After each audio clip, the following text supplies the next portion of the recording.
আমি গ্রামের বাড়ি যাওয়ার জন্যে ট্রেনের টিকিট কাটলাম সকাল 6:30 ট্রেন। তাই আমি ভোর 5টায় ঘুম থেকে উঠে রেডি হয়ে স্টেশনে পৌঁছালাম। এতদিন পরীক্ষা দিয়ে ইট পাথরের দুনিয়া থেকে বের হয়ে গ্রামের সবুজ পরিবেশে যাচ্ছি। অনেক খুশি খুশি লাগছে। আর অনেক দিন পর গ্রামের বাড়িতে একটা বিয়ে খেতে যাচ্ছি।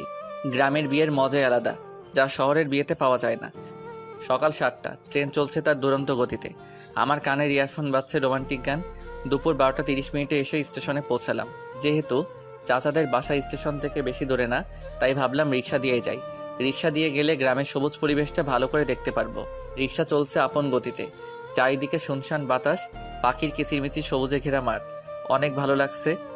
কিছুক্ষণ পর রিক্সা এসে থামলো চাচার বাড়ির সামনে। আসলে চাচা হলেন এই এলাকার চেয়ারম্যান, তাই রিক্সাওয়ালাকে চাচার নাম বলাতেই একেবারে বাড়ির সামনে এনে নামিয়ে দিল। গেট খুলে বাড়িতে ঢুকলাম।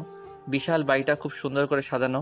আমি গেটের ভিতর ঢোকা মাত্রই শিহাব মানে দিয়ার ছোট ভাই আমাকে দেখে দৌড়ে ঘরের ভিতরে যেতে যেতে জোরে জোরে বলতে লাগলো, নিহান ভাইয়া এসে গেছে। আম্মু, আব্বু, আপু, সবাই এসে দেখো, নিহান ভাইয়া চলে এসেছে। শিহাবের ডাকে সবাই ঘর থেকে বেরিয়ে আসলো।